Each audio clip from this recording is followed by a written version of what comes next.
The story of Griselda Blanco, the cocaine godmother. Griselda Blanco was born in 1943 in Cartagena, Colombia, into a life of poverty and violence. By the time she was a teenager, she was already involved in crime, pickpocketing, prostitution, and later kidnapping. Ruthless, cunning, and unafraid of bloodshed, she quickly rose in the underworld of Medellin. In the 1970s, Blanco moved to the United States, settling first in Queens, New York. There, she built one of the first drug trafficking networks that linked Colombian cartels with U.S. buyers. While Pablo Escobar and the Medellin cartel would later dominate headlines, it was Griselda who pioneered the routes that flooded America with cocaine. By the 1980s, Blanco controlled a billion-dollar empire. Known as the godmother of cocaine, she moved tons of drugs into Miami, New York, and Los Angeles. Her methods were brutal but effective.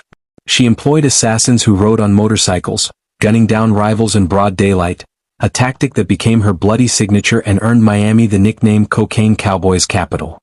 Blanco was as feared as she was wealthy. She lived in luxury mansions, wore expensive designer clothes, and surrounded herself with bodyguards.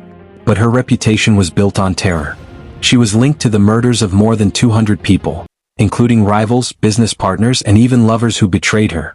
One of her most infamous killings was a drive-by shooting at a busy shopping mall in Miami, where innocent bystanders were caught in the crossfire. Despite her cruelty, Blanco was also a master strategist. She created ingenious smuggling methods, such as designing lingerie with hidden compartments to transport cocaine. Her empire thrived long before Escobar reached the height of his power, making her a pioneer of the modern drug trade. But her reign could not last forever. In 1985, the U.S. Drug Enforcement Administration (DEA) arrested her in California. Blanco was convicted of drug trafficking and sentenced to decades in prison. Behind bars, she remained a legend, feared by inmates and respected by cartel leaders. She was released in 2004 after serving nearly 20 years and deported back to Colombia. For nearly a decade, she lived quietly out of the spotlight. But her past caught up with her. On September 3, 2012, at age 69, Griselda Blanco was gunned down in Medellin by a motorcycle assassin, the very method of killing she had once popularized. Her death was the end of an era. To some, she was a monster who left behind a trail of blood and misery.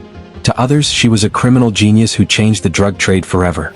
But one truth remains: Griselda Blanco, the cocaine godmother, carved her name into history as one of the most ruthless and powerful women in organized crime.